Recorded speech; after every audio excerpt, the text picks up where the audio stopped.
でばい菌を殺すとも言いますけど、ばい菌は殺されるものもあるでしょうけれども、いいですよ、それはいらない、ばい菌を殺すものもあるでしょうけども、耐性菌って薬剤耐性菌変わるんです。こればい菌がパワーアップしてものすごく強くなって、抗生物が今度効かなくなってくる。抗生物飲んでもこのばい菌が死なない。この菌のところで言えば結核菌がこっちに入りますね。結核菌はこれです。だけど結核になって抗生物をされますけど、また耐性菌がかかるということで、今結核に効く抗生物ないんですよね。それからカビは抗生物では死にません。カビも。なので抗生物で白血球を殺してますと、いつもカビとか繁殖しないようにとか、ばい菌が繁殖しないようにとかね、それからウイルスを殺したりとか、そういうことをいつもやってくれてるもののこの白血球と善玉を殺してしまうので、こういうことになってしまうわけです。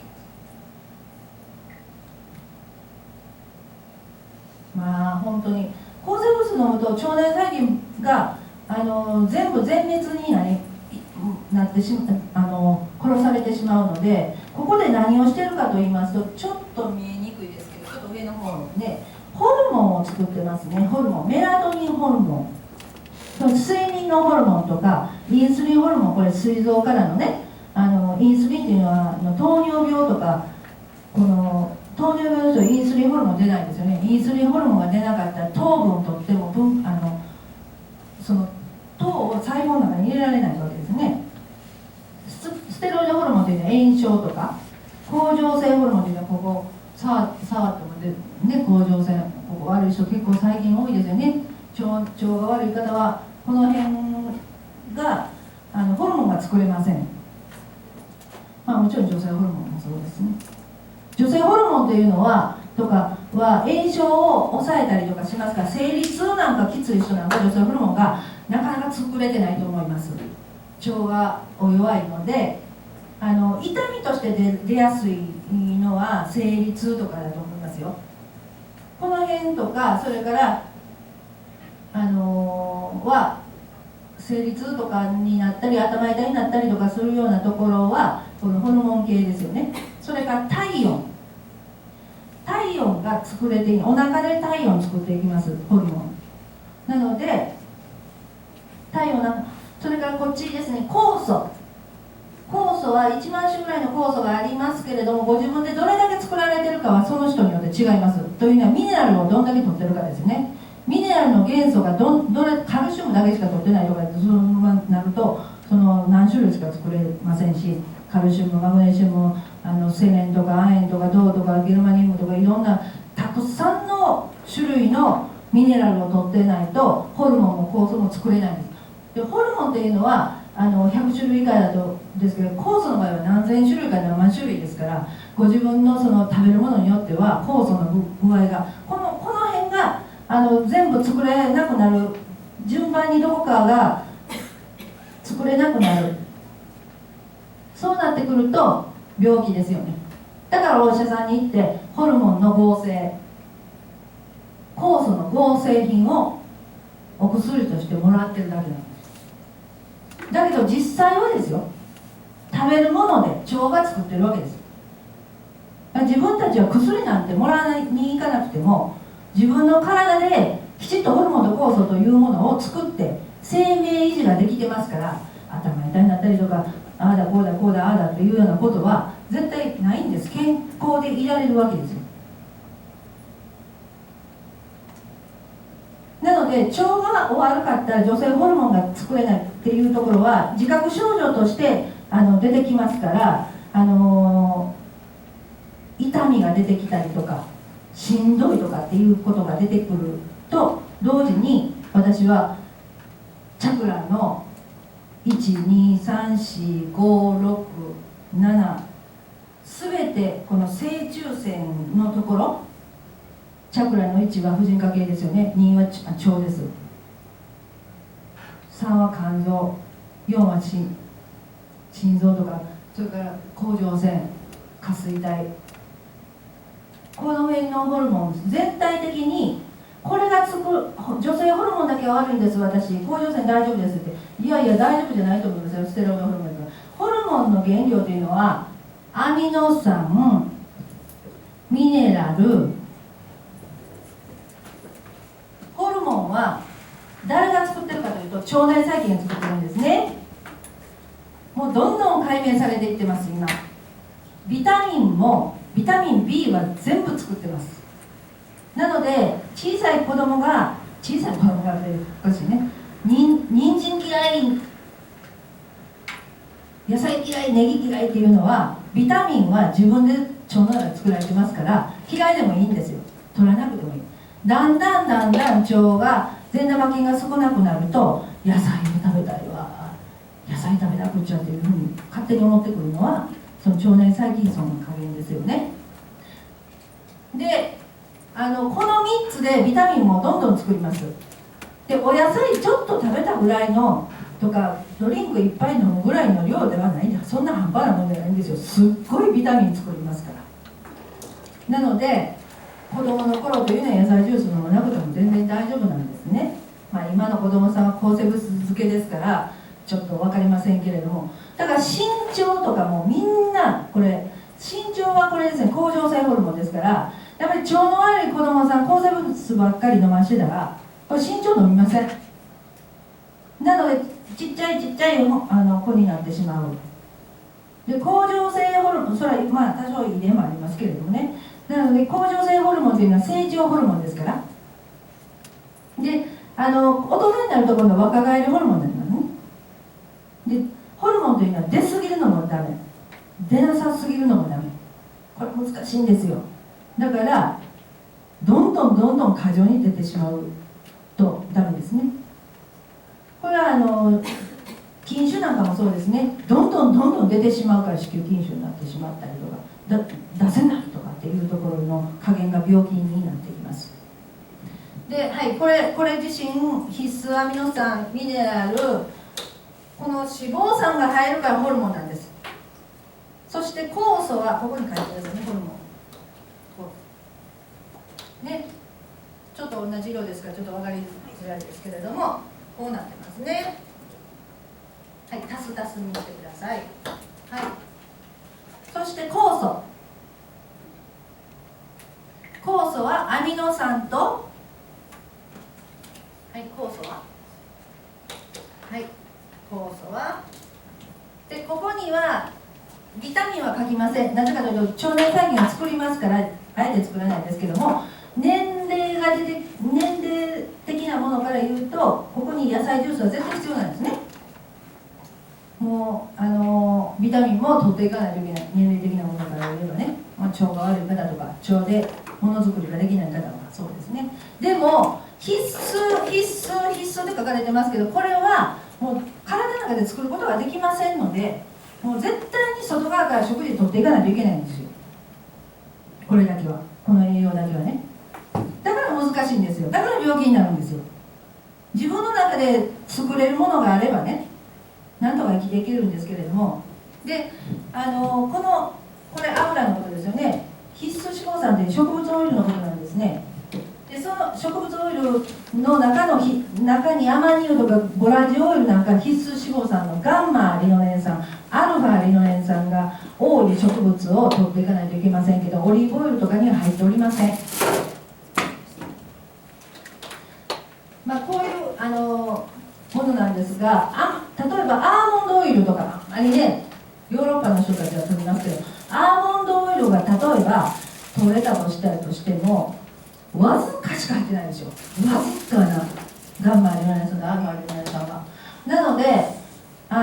脂肪酸を取っていくためには昔の人は何を取ってきたかというと、ヨーロッパの人たちは植物から取ってます。植物から。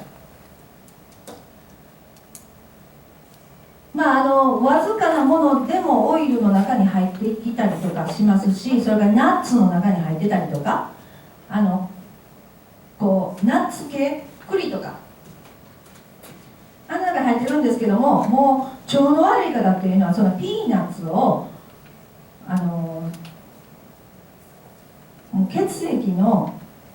水溶性なんかまずできませんね。今の方、最近の方っていうのはほとんど分解できずに便が出てます。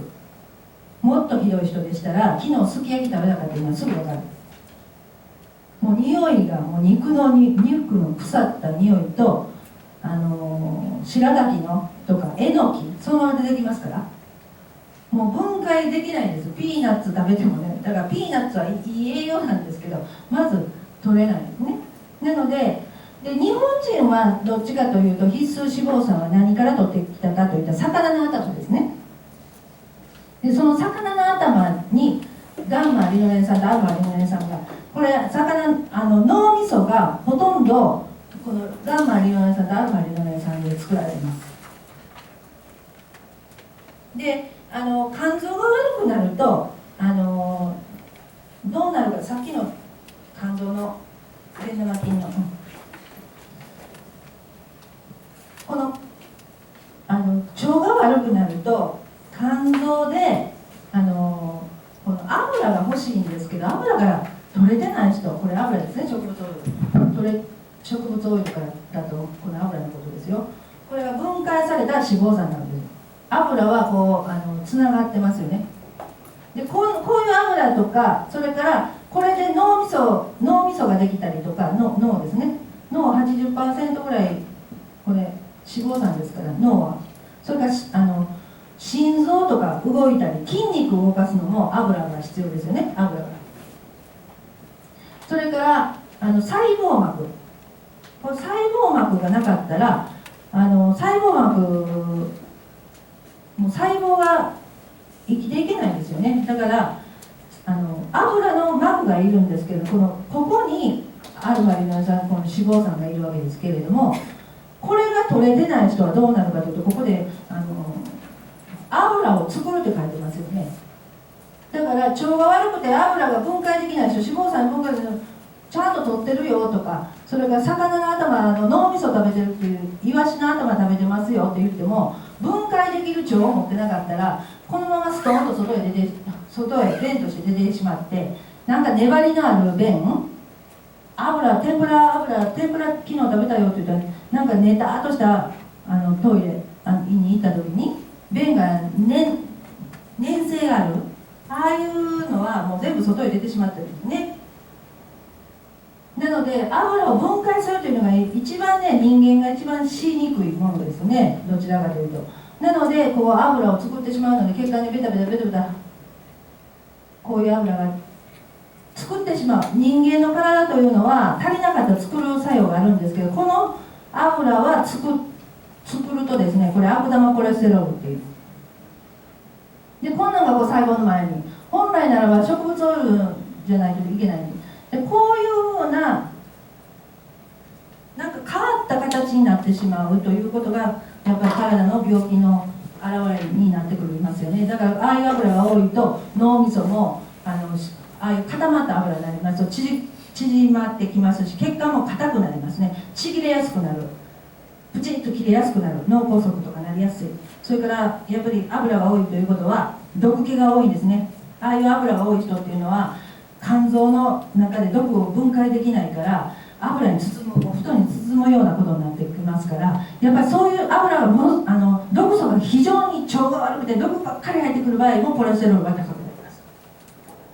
でそうやってコレステロールがどんどん高くなっていくということで、血管にベタベタだったりとか、子宮筋腫になったりとか、もうこういうことも自然となってくるでしょうね。なのでやっぱり必須脂肪酸って非常に大切なんですけど、やっぱり魚の頭を食べてた時代、目指しとか食べてた時代ではちょっと少なすぎるんですよね。だから日本人の寿命もやっぱり人生50年って言われてた時代ですね。だけどヨーロッパの方から植物オイルとかが入ってきて、これわずかな植物オイルですけども、やっぱりガンマリノレン酸、アルファリノレン酸少しずつ入ってきてるんですね。だから長寿になってきましたね。やっぱり鎖国の時代はタン加盟系でした。というのはこれホルモンが作れるようになったんですよ。だから体の中でホルモンが作れるようになって体温ができるようになった。それが酵素なんかもこう卵とか牛乳とかタンパク質が入ってきたっていうのも長生きの一つだと思う。食生活が変わった。だけどこれがですよ、だから子供をバンバンにできましたよね。戦後戦争が終わっていろんなもの、ヨーロッパとかアメリカからいろんなそういうふうなそのタンパク源もできるようになってきたし、そういう植物オイルなんかも入ってきたっていうので、これで寿命が伸びてきたと思います。だけどですよ、その反面抗生物質、薬がものすごくやっぱり先進国でこれだけうわーっと経済が上がって日本みたいに世界第2位まで上がった国って今までなかったんですよね。その分防腐剤はいっぱい入ってる、加工食品は食べるものは豊富になって保存量がある、そして薬って世界第2位ですね。薬を使う国っていう日本は何でもかんでも薬になって、どこがおかしくなったかといいますと、やっぱり腸なんですよ。いくらいいものが入ってきましたよって言っても結局それを分解する能力もないし、全部便秘系になってくるということになってくるわけですけれども、これをですね、悪玉コレステロールをですね、今度善玉コレステロールというのを聞いたことありますか？血液検査で悪玉コレステロール LDL、 善玉コレステロール HDL というのがあるんですね。で、善玉コレステロールというのは植物オイルのことで、植物オイルをどんどん取っていくと、この HDL がこのわけのわからないこの毒素みたいなものをですね、回収してきて肝臓へ戻すんです、本来は。だから植物オイルは絶対取っていかないといけないんですよということでね。それも必須脂肪酸を取っていかないといけないんですよ。で、その必須脂肪酸がたくさん入っているものはいいに決まってますよね。なのでこの肝臓から肝臓へ戻してきて、そして肝臓から油を捨てるわけですね。油を捨てるっていうこと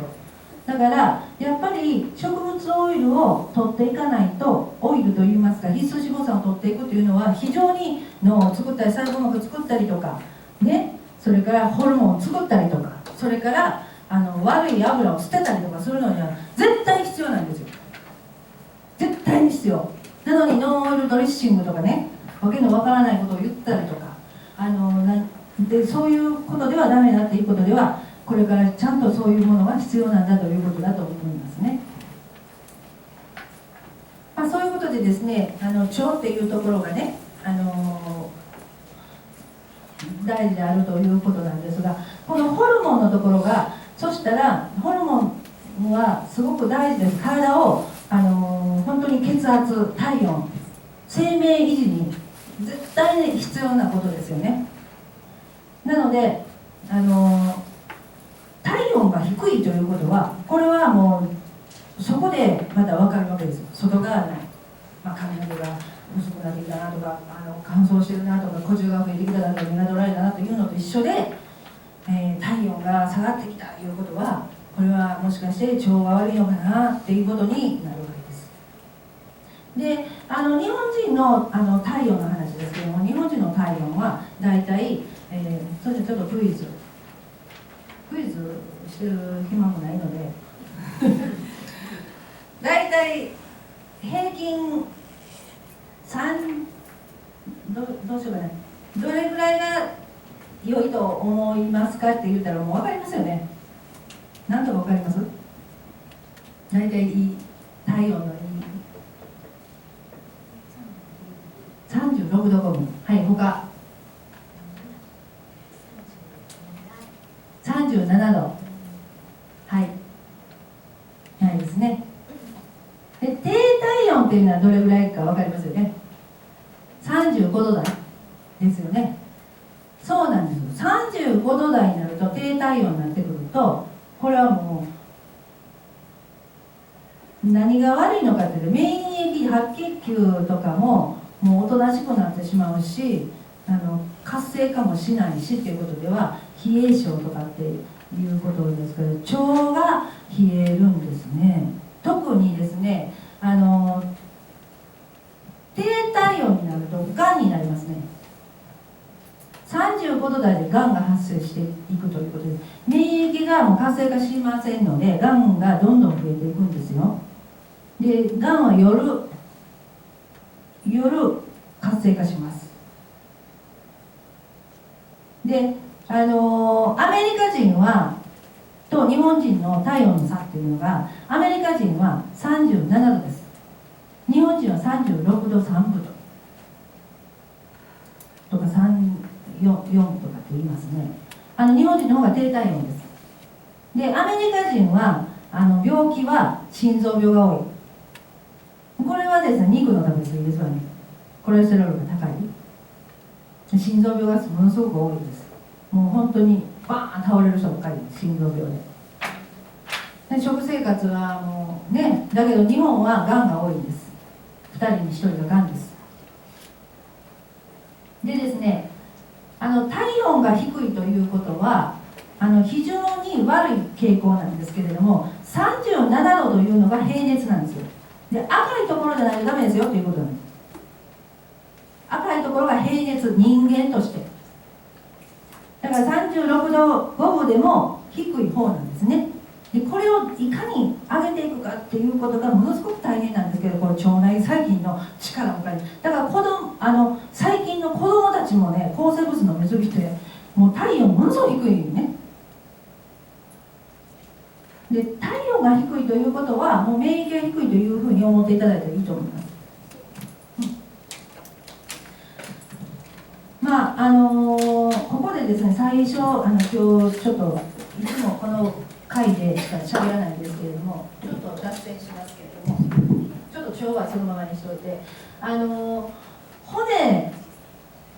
っていうところに神経がものすごくあるんですよ。骨、これ膝ですね。膝のところに骨がいっぱいあって、骨のところに神経とか血液と血管が来てるんですよ。だから膝が痛いということは、これは冷えてるということですよね。血液、栄養がいかずして、そしてやっぱり血液の質が悪いと、そういうホルモンが来ないですから、体温も全体的に上がらなくなってくるわけですね。血液の質が悪いですから。なので年を取ってくると若い時っていうのはこれがね、筋肉なんですね。で、筋肉というのは熱量がありますから、やっぱり膝の痛みはないんですよ。だけどお年寄りとかだんだんと年齢とか腸が悪かったりとかすると筋肉が落ちてきて、これが脂肪に変わるんですね。脂肪に変わる。そうするとこれこの膝の周りも冷えてくるんですけど、脂肪がこれだけ回るという腰とかお肉がついてくるということは冷えるということになってきます。脂肪が多い人ほどドライアイスを巻いてるような状況になってくる。そして筋力が落ちてくるということで、負担になるのは骨の周り、それから骨のところに栄養もいかなくなってくるということで、血流が悪いということになってくるわけですけれども、お腹の中体の中で一番冷えるところっていうのはどこかと言いますと、大腸なんですね。大腸がんで第1位ですよね、今ね。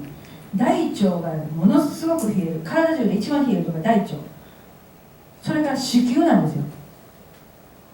それから腰、わかりますね。だから痛みがあるというのは腰が痛い、それから大腸、それから子宮、これがんになるところですよね。それからその次に低体温になるところが胃です。食道、これ低体温になるところです。小腸という、